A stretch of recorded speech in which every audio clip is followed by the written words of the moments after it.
নমস্কার, আমি মন্টু রামন চক্রবর্তী। আজ এসেছি বেলঘড়িয়া রামকৃষ্ণ মিশন। অত্যন্ত সুন্দর প্রাকৃতিক পরিবেশে একটি শান্তিপূর্ণ, নিস্তব্ধ, খুব সুন্দর একটি জায়গা। আপনারা যদি আসতে চান, একবার দেখে যান, মনটা খুবই শান্ত হয়ে যাবে। এখানে আসতে হলে বেলঘড়িয়া স্টেশন থেকে আপনি টোটো পেয়ে যাবেন। টোটোকে বললেই হবে যে রামকৃষ্ণ মিশন যাব। রামকৃষ্ণ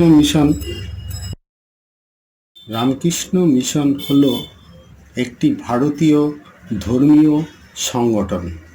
এই সংগঠন রামকৃষ্ণ আন্দোলন বা বেদান্ত আন্দোলন নামক বিশ্বব্যাপী আধ্যাত্মিক আন্দোলনের প্রধান প্রবক্তা। এটি একটি জনকল্যাণমূলক স্বেচ্ছাসেবী সংগঠন।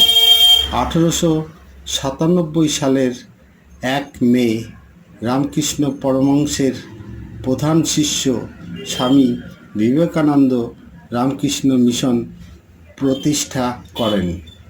মিশন স্বাস্থ্য পরিষেবা, প্রাকৃতিক দুর্যোগে ত্রাণ কার্য, গ্রামোন্নয়ন, আদিবাসী কল্যাণ, বুনি সহ সহস্রাধিক গৃহস্থ শিষ্যের একটি যৌথ উদ্যোগ।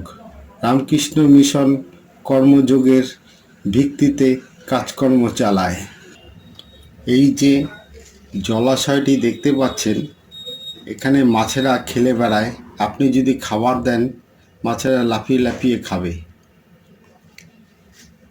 এই যে গাছটি দেখছেন, এই গাছটির নাম নাগলিঙ্গম।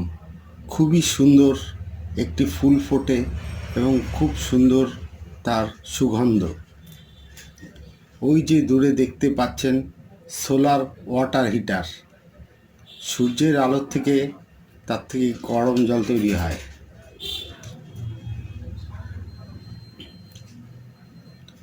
এখানে দেখতে পাচ্ছেন খুব সুন্দর একটি খেলার মাঠ। মনে হচ্ছে সবুজ কার্পেটে বিছিয়ে রেখেছে পুরো মাঠটা। অপূর্ব সুন্দর এই মাঠটি। দূরে দেখতে পাচ্ছেন ওটি ওয়ার্কশপ।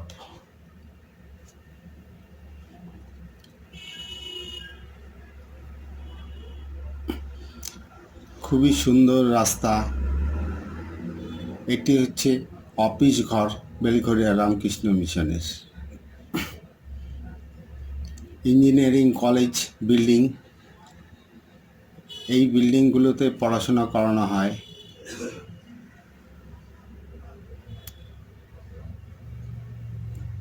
এই বিল্ডিংয়ে লাইব্রেরিটি অবস্থিত। দোতলায় লাইব্রেরি আর নিচতলায় একটি সাংস্কৃতিক অনুষ্ঠান করবার মতো অডিটোরিয়াম আছে। এই হচ্ছে রামকৃষ্ণ মিশনের প্রথম ঢোকার গেট।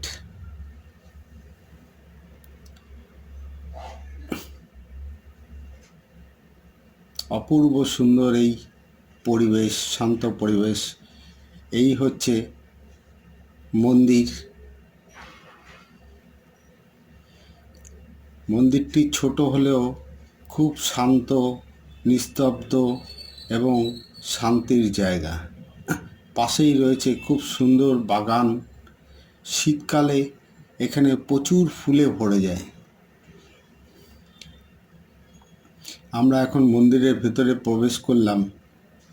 প্রার্থনা গৃহটি খুবই শান্ত। এখানে আপনি 5 মিনিট কাটালে আপনার মন